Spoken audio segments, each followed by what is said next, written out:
জাতীয় স্থায়ী কমিটির মিটিংটা রুটিন মিটিং।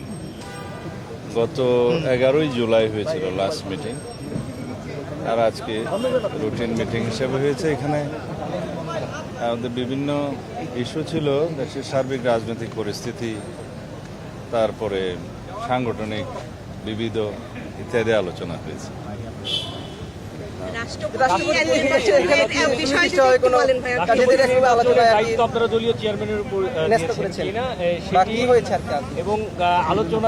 রাষ্ট্রপতির নির্বাচনের বিষয়টি নির্বাচন কমিশনের একটা সাংবিধানিক এখতিয়ার। সাংবিধানিক এখতিয়ার হিসেবে দুইটা আছে, নির্বাচন কমিশনের একটা সংসদ নির্বাচন আর একটা রাষ্ট্রপতি নির্বাচন।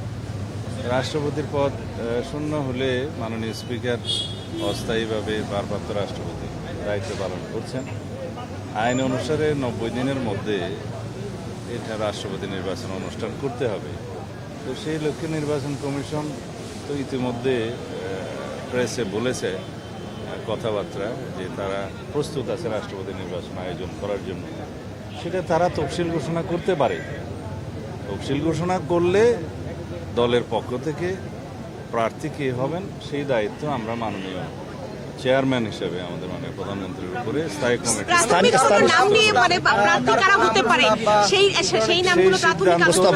নেওয়ার দায়িত্ব আমরা মাননীয় চেয়ারম্যান হিসেবে, দলের চেয়ারম্যান হিসেবে তার উপরেই ন্যস্ত করেছি।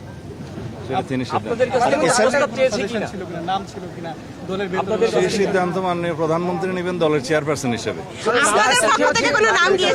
মাননীয় মন্ত্রী আরেকটা বিষয় হচ্ছে, সেপ্টেম্বরে তো এই যে সংবিধান অনুযায়ী যেহেতু 90 দিনের মধ্যে এরা বিশেষ অধিবেশনের মাধ্যমে তো করা যায় রাষ্ট্রপতি নির্বাচন, এর বিশেষ অধিবেশন হওয়ার কোনো সম্ভাবনা আছে কিনা বা বিএনপি সেটা মনে করে কিনা, বা এই ধরনের আলোচনা এখানে হয়েছে? নির্বাচন কমিশন তফসিল ঘোষণা করলে মনোনয়নপত্র বিক্রি হবে, জমা হবে, যাচাই বাছাই হবে।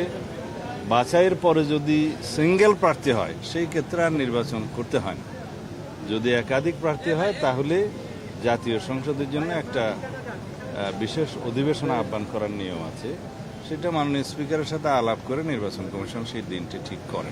স্থানীয় সরকার নির্বাচন নিয়ে কি সিদ্ধান্ত হবে? স্থানীয় সরকার নির্বাচন বিষয়ে মাননীয় মহাসচিব কথা বলেছেন নিশ্চয়ই? না, বলেননি। দলীয় মনোনয়ন থাকবে কিনা? স্থানীয় সরকার নির্বাচনের জন্য ইতিপূর্বে মাননীয় স্থানীয় সরকার মন্ত্রী হিসেবে তিনি তো বলেছেন যে আমরা এই বছরের শেষের দিকে অথবা আগামী বছরের প্রথম দিকেই স্থানীয় সরকার নির্বাচন অনুষ্ঠানের জন্য প্রস্তুত আছে। সেই হিসেবে প্রস্তুতি চলছে। আমাদের দলের পক্ষ থেকে আমাদের রাষ্ট্রপতি নির্বাচনের প্রার্থী নির্বাচন কবে নির্বাচন হবে সব দায়িত্ব আমাদের দলের চেয়ারম্যান এবং মাননীয় প্রধানমন্ত্রী জনাব তারেক রহমানের উপরে ন্যস্ত করা হয়েছে। ধন্যবাদ।